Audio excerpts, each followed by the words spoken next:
The smell of charcoal and lighter fluid always reminded me of better times, simpler times, times when I believed my wife when she said she was working late at the office. I stood at the grill in our backyard, watching the flames lick at the metal grates, thinking about how fire reveals everything eventually, burns away the lies, shows you what's really underneath. Cole, honey, come meet everyone, Elaine's voice carried across the yard, that practiced cheerfulness she'd perfected over our 8 years of marriage. The same tone she used when talking to clients at Waverly Innovations, where she worked as HR director. I glanced up from the burgers to see her standing near the patio table, her blonde hair catching the afternoon sunlight. She wore that blue sundress I'd bought her for our anniversary last year, the one she claimed was her favorite, but somehow never wore when we went out together anymore. Next to her stood a man I'd heard about but never met. Garrett Waverly, CEO of her company. Mid-40s, silver at his temples, wearing khakis and a polo shirt that probably cost more than most people's car payments. He had that particular brand of confidence that came from never having to wonder if your credit card would be declined. This is my husband, Cole, Elaine said, her hand resting on Waverly's arm just a fraction too long. Cole, meet Garrett Waverly, the smartest man I know. The smartest man she knows. Not the most successful. Not the most accomplished. The smartest. I wiped my hands on my apron and walked over, extending my right hand. Waverly gripped it like he'd already won something.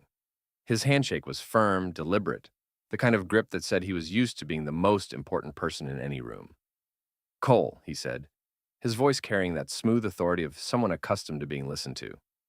Elaine's told me so much about you. The security business, right? That's right. I smiled back, matching his grip. Reading security systems. We keep people safe from the things they don't see coming. His eyes flickered for just a moment. Most people miss details like that. I'd built a career on noticing what others overlooked.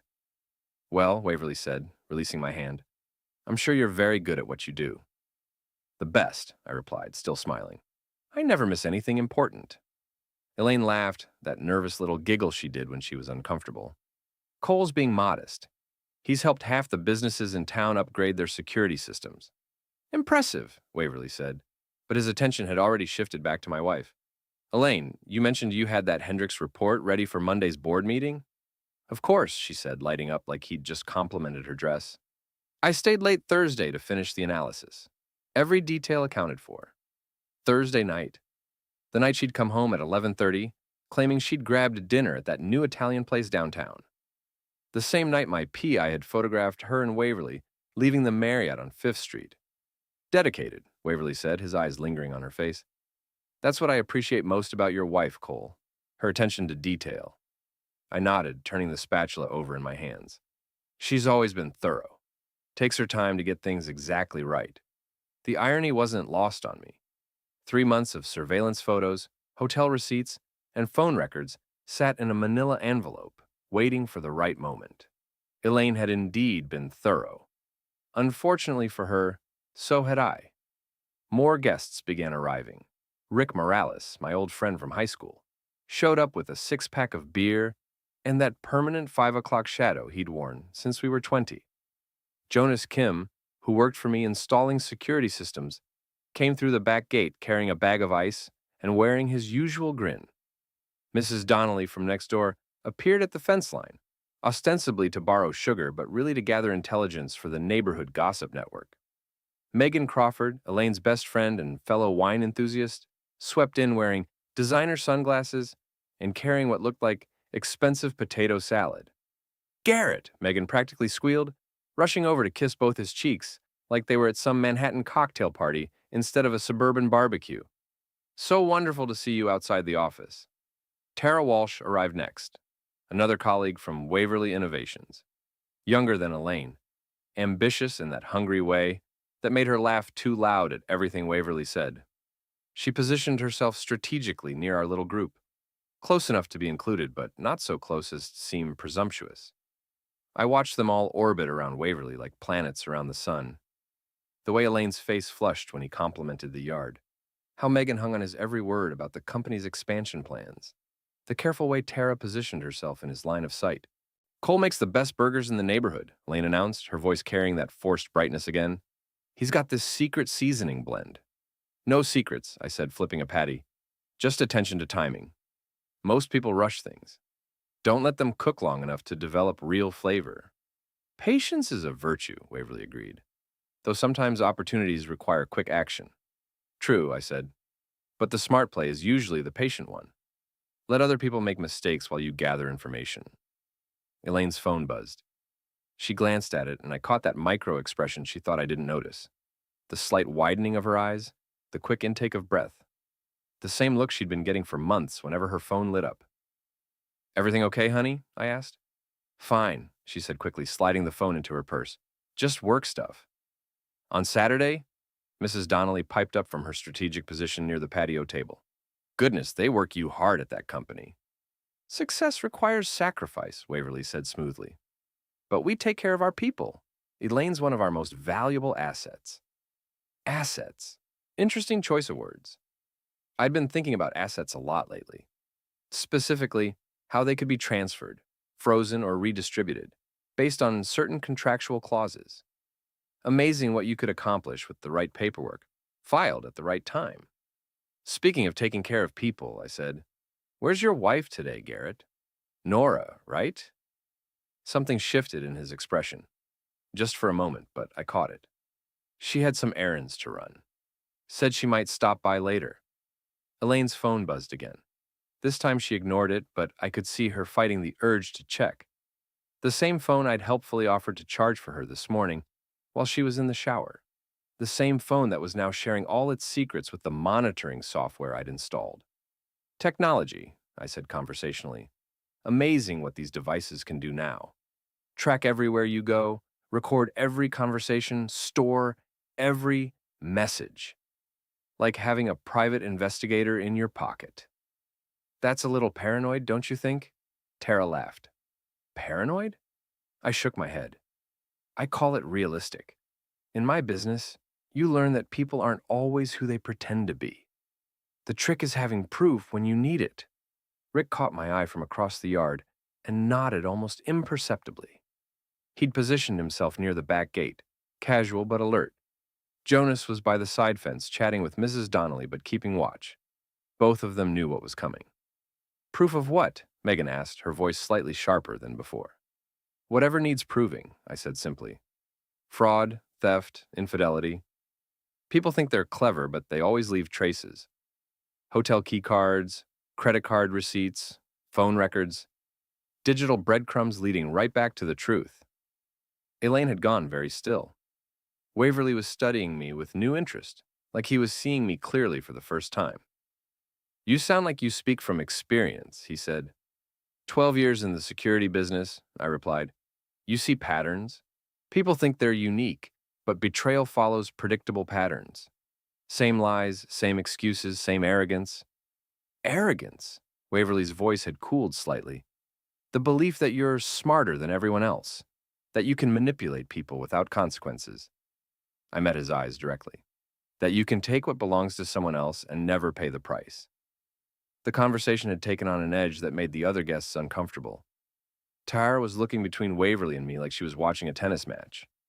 Megan had stopped pretending to arrange the potato salad. That's when we heard the car door slam in the driveway. Footsteps on the walkway.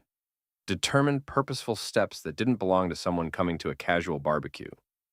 Nora Waverly appeared at the gate. She was an elegant woman in her late 30s, with dark hair pulled back severely and wearing a black dress that suggested she wasn't planning to stay long. In her right hand, she carried a manila envelope thick enough to contain a small novel, or 3 months of surveillance reports. "Hello, everyone," she said, her voice carrying across the suddenly quiet yard. "I hope I'm not interrupting anything important."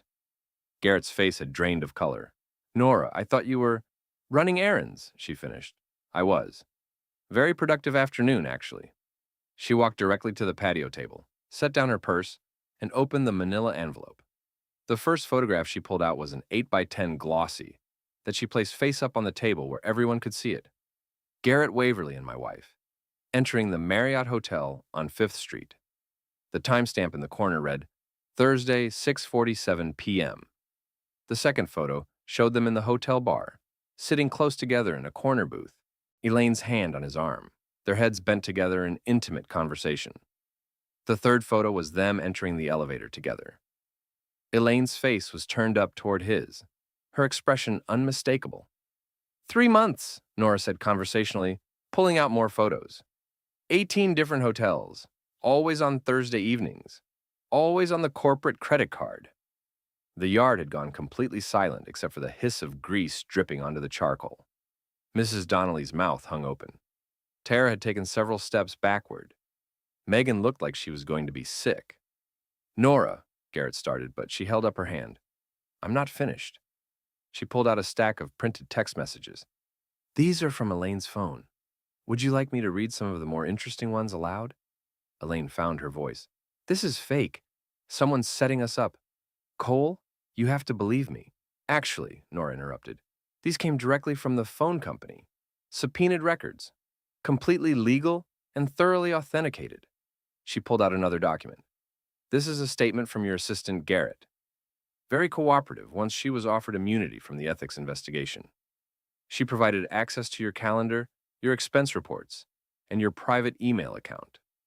Waverly looked like he was going to collapse. You can't. This is adultery, Nora said simply. Documented, witnessed, and legally verified. She turned to me. Mr. Redding, I believe you have some papers for my husband to see? I reached into my back pocket and pulled out a folded document. Divorce papers, I said, handing them to Elaine. Filed yesterday morning, citing irreconcilable differences and adultery. Elaine's hands shook as she unfolded the papers. Cole, please, we can work this out. I made a mistake, but 18 mistakes, I corrected. In 3 different hotels, with detailed documentation. The prenuptial agreement, Nora continued, addressing her husband, has a very specific morality clause. Proven infidelity triggers immediate asset forfeiture. The house, the cars, the investment accounts. All of it transfers to me. Garrett finally found his voice. You can't do this. I'll fight it. With what money? Nora asked pleasantly. Your legal fees will be paid from marital assets that no longer belong to you. Your company's board of directors received copies of these documents an hour ago, along with documentation of your misuse of corporate resources. She turned back to the envelope and pulled out one final document. Emergency board meeting scheduled for Monday morning. Something about discussing your continued employment in light of recent revelations. Megan had backed away from the table like the photos might be contagious. Elaine, I had no idea. I swear, I never— Of course you didn't, I said. You just provided alibis. Girls' nights, that never happened. Shopping trips that were really hotel visits. You were very helpful. Tara was edging toward the gate. I should probably go. This is really between— Stay, I said firmly. Everyone should see how this ends. Elaine looked around the yard desperately, seeking allies and finding none. Even Mrs. Donnelly had crossed her arms and was watching with the stern disapproval of someone whose moral universe had been validated. Cole, Elaine said, her voice breaking, I love you. This thing with Garrett, it didn't mean anything. It was just 18 times, I repeated. 3 months of lying to my face, coming home and kissing me with his taste still on your lips. Waverly straightened up, trying to salvage some dignity. Look, Cole, man to man, these things happen. We're all adults here. Maybe we can work out some kind of arrangement. I laughed, actually laughed. An arrangement? You mean like the arrangement where you pay my legal fees? Or the arrangement where you explain to your board why you've been using company resources to cheat on your wife? This is blackmail, he said. No, Nora corrected. This is consequences. Something you've managed to avoid your entire privileged life. I walked back to the grill and turned off the gas. The burgers were ruined anyway. Elaine, you have until tomorrow to remove your personal belongings from the house. Anything left after that goes to charity. Where am I supposed to go? She asked. I shrugged. Ask the smartest man you know. Waverly was staring at the photos like he could make them disappear through sheer force of will. My company will survive without you, I finished. Might even thrive. Amazing how much dead weight a good organization can shed when it needs to. Rick had moved closer, ready to intervene if things got physical. Jonas was filming everything on his phone because in 2023, nothing really happened unless it was documented. This isn't over, Waverly said, trying to project authority he no longer possessed. Yes, I said calmly, it is. Your wife has the evidence. Your board has the evidence. Your employees have the evidence. And in about an hour, when Mrs. Donnelly finishes making her phone calls, the entire neighborhood will have the evidence. Mrs. Donnelly didn't even look embarrassed. She was already mentally composing her first text message. Elaine made one last desperate attempt. Cole, please. 8 years of marriage. That has to count for something. It does, I agreed. It counts as 8 years of my life I'll never get back. 8 years of believing in someone who was lying to me. She started crying then. Real tears. Not the calculated waterworks she'd used to get out of speeding tickets, or convince me to buy things we couldn't afford. I never meant for this to happen, she sobbed. No, I said. You meant for it to never be discovered. There's a difference. Nora was putting the photos back in the envelope with the methodical precision of someone who'd planned this moment for weeks. Garrett, I'll need your house keys and your credit cards and the keys to the Mercedes. Nora, be reasonable. I'm being reasonable. I'm not having you arrested for embezzlement. Yet. The word yet hung in the air like smoke from the grill. Waverly pulled out his wallet and began removing cards with shaking hands. His house keys followed. The Mercedes key fob landed on the table with a small, expensive click. Elaine, I said, your car keys. What? The Lexus is in my name. Insurance, registration, loan payments, all mine. I'm repossessing it. She fumbled in her purse, her hands shaking so badly she could barely find the keys. When she finally handed them over, I tossed them to Jonas. Take it to the garage, I told him. Have them change the locks and reprogram the ignition. Cole, how am I supposed to get home? Elaine asked.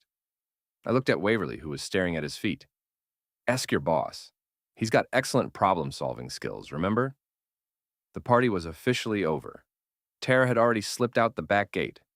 Megan was gathering her potato salad with the urgency of someone fleeing a crime scene. Rick was helping himself to a beer, settling in to watch the final act. There's one more thing, Nora said, pulling out a final document. A restraining order. Garrett, you're not to contact me, come to the house, or attempt to access any of our joint accounts. Violation will result in immediate arrest. She handed him the papers. You have 2 hours to collect your personal belongings. Clothes, toiletries, whatever fits in a suitcase. Everything else stays. Waverly looked like he was going to argue, then seemed to realize he had no leverage left. Where am I supposed to stay? Not my problem, Nora replied. Though I hear the Marriott on 5th Street has availability. You're certainly familiar with their services. The cruelty in her voice was surgical, precise. The kind of revenge that came from careful planning and perfect timing. Elaine was still crying, mascara running down her cheeks in dark streams. This is insane. You're both insane. People make mistakes. Mistakes, I repeated thoughtfully.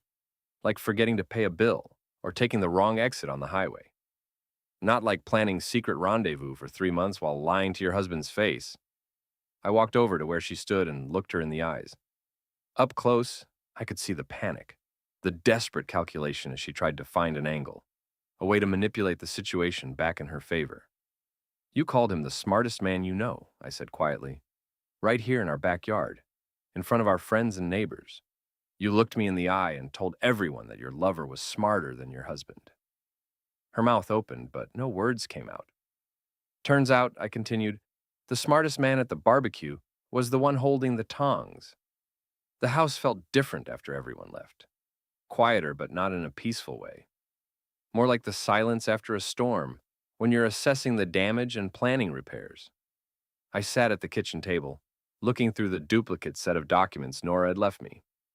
3 months of surveillance photos, phone records, hotel receipts, and credit card statements. Rick's work was thorough, professional, and utterly damning. Rick himself was still here, nursing his 3rd beer and shaking his head in admiration. 12 years I've been doing this job, he said, and I've never seen timing like that. The wife showing up with the evidence right when you're playing happy host, that was beautiful. Nora's idea, I admitted. She wanted maximum impact. Public humiliation for maximum effect. Smart woman. How'd you two connect? I leaned back in my chair, remembering. Started suspecting something was wrong about 4 months ago. Elaine was different, distracted, New clothes, new perfume, suddenly caring about her appearance in ways she hadn't for years. Classic signs. So I started paying attention, really paying attention. She'd come home from these supposed late meetings, smelling like hotel soap. Not the cheap stuff either. High-end hotel soap, the kind you find at places like the Marriott or the Hilton. Rick nodded. He'd heard this story before in various forms from dozens of clients over the years. Then there were the phone calls. She'd step outside to take them or go into the bathroom. Always the same excuse, work stuff, boring HR issues. But her voice was different when she talked, softer, more intimate. When did you hire me? 3.5 months ago. But I did some preliminary research first. Found out where Garrett Waverly lived, looked up his wife online. Nora's got her own consulting business, seems sharp as a knife. So I took a chance and approached her directly. Risky move. Not really. Either she already suspected something, in which case I was offering her proof, or she didn't suspect anything, in which case she'd think I was crazy and warn Garrett. But her reaction told me everything I needed to know. I remembered that conversation. Meeting Nora at a coffee shop downtown, watching her face as I explained my suspicions. She hadn't seemed surprised. Disappointed, maybe. Angry, definitely. But not surprised. She hired her own investigator, too, I continued. Different firm, different approach. We compared notes after a few weeks. The evidence was overwhelming. So why wait 3 months? Strategy. Nora wanted to document a pattern, not just a single incident. And she needed time to prepare financially. Freezing accounts, securing assets, consulting with lawyers. Plus, she wanted the revelation to be public. Maximum humiliation. Rick laughed. Mission accomplished. By tomorrow morning, this story will be all over town. He was right. Mrs. Donnelly alone was worth a dozen social media posts. Add in Megan and Tara, who'd both be desperate to distance themselves from the scandal, and the story would spread faster than a computer virus. My phone buzzed. A text from Jonas. Car secured at the shop. Changed the locks, reprogrammed the keys. She's not getting back in that thing. Another text, this one from an unknown number. This is Elaine. Please call me. We need to talk. I showed the phone to Rick. He shook his head. Don't engage. Not yet. Let her panic for a while. What's she going to do for transportation? Not your problem anymore. He was right, but it felt strange. 8 years of marriage, and suddenly her problems weren't my problems anymore. It should have felt liberating. Instead, it felt like phantom limb syndrome, still feeling responsible for something that was no longer there. Another text from the unknown number. Cole, I'm staying at Megan's tonight. Can we please talk tomorrow? I can explain everything. Explain what? I said aloud. How she accidentally ended up in 18 different hotel rooms with her boss. Rick finished his beer and stood up. I should head out. Let you process all this, but Cole, you did the right thing. Clean, legal, and devastating. She'll never recover from this. That was the point. I know, just making sure you know it too. He paused at the door. You gonna be okay tonight? First night alone in 8 years and all that? I looked around the house. Our house. My house now, according to the divorce papers I'd filed. I think I'll be fine. After Rick left, I walked through the rooms, seeing them differently now. The living room where Elaine used to watch her reality shows while texting with Garrett. The kitchen where she'd stand at the counter, phone pressed to her ear, whispering conversations she claimed were about work. The bedroom was the hardest. 8 years of shared space, shared intimacy, shared lies. I stripped the bed and threw everything into the washing machine. Tomorrow I'd buy new sheets, new pillows, maybe even a new mattress. Start fresh. My phone rang. Unknown number again. Hello? Cole, thank God, please don't hang up. Elaine's voice was thick with tears, desperate in a way I'd never heard before. Part of me, the part that had loved her for 8 years, wanted to comfort her. The rest of me remembered the photos. What do you want, Elaine? I want to come home. I want to explain. This whole thing with Garrett, it got out of hand, but it's not what you think. It's exactly what I think. 18 hotel visits, 3 months of lies, text messages that would make a sailor blush. You read my texts? The indignation in her voice was remarkable. caught cheating with photographic evidence, and she was outraged about privacy violations. Your phone, my house, my name on the account, I said. Legally, I had every right. That's not the point. No, Elaine, that is exactly the point. You lost the right to privacy when you started lying to me. You lost the right to explanations when you brought him into our bed. Silence on the other end. Then quietly, I never brought him here. Semantics. You took our marriage to those hotels. You took the woman I married and turned her into someone I don't recognize. I'm still me, Cole. I made mistakes, but I'm still the woman you married. No, the woman I married wouldn't have done this. The woman I married had integrity, honor. The woman I married would have talked to me if she was unhappy, instead of sneaking around behind my back. More silence. When she spoke again, her voice was smaller. What happens now? Now? You figure out your own life. Find your own place, your own transportation, your own way forward, without me. Cole, please. I hung up. The phone immediately started ringing again. I turned it off. The silence that followed was different from before. Not empty, but clean. Like the air after a thunderstorm when all the humidity has been wrung out and everything smells fresh and new. I made myself a sandwich and ate it standing at the kitchen counter, looking out at the backyard where 6 hours ago, my marriage had ended in front of half the neighborhood. The grill was still there, lid closed, cold now. Tomorrow I'd clean it properly, maybe invite Rick and Jonas over for steaks, a different kind of gathering. The manila envelope sat on the table, thick with evidence of betrayal. I should probably put it somewhere safe, in case Elaine tried to contest the divorce. But looking at it made me feel tired in a way that had nothing to do with the late hour. Instead, I walked to the fireplace, struck a match, and fed the photos to the flames one by one. I didn't need to keep looking at proof of what I already knew. The legal documents were filed, the accounts were secured, and the truth was out in the open. The rest was just paper. As the last photo curled and blackened in the fire, I felt something I hadn't experienced in months. Peace.